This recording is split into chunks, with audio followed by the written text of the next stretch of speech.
కూడా ఒకసారి చూడండి. ఒకసారి 90 మంది పిల్లలు ఇక్కడ జాయిన్ అయ్యారు. మధ్యాహ్న భోజనం పథకం సరిగ్గా జరగడం లేదు. పిల్లలకు కనీసం బ్యాగుల సప్లై కూడా సరిగ్గా జరగడం లేదు. ఇచ్చేటోడు ఎవడు ఇవ్వడం లేదు సరిగ్గా ఏది వ్యవస్థ అనేది ఏది సరిగ్గా జరగడం లేదు. వ్యవస్థను గాడిలో పెట్టండి.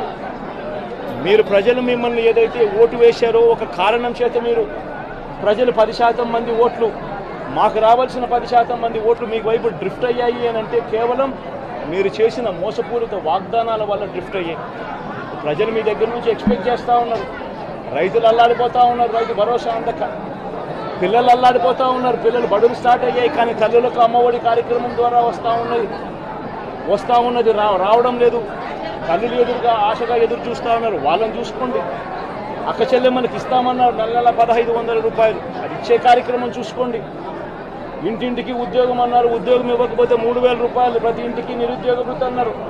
ఆ పిల్లలందరూ ఎదురు చూస్తూ ఉన్నారు, మీరు ఎప్పుడెప్పుడు ఇస్తారు 3000 రూపాయలు నిరుద్యోగ వృత్తి అని. అది చూసుకోండి. ఇటువంటి ఏవి కూడా మంచి కార్యక్రమాలు ఏవి కూడా చేయకుండా రాష్ట్ర వ్యాప్తంగా భయాందోళన మాత్రమే క్రియేట్ చేసే దుర్బుద్ధిని చేసే దుశ్చర్యను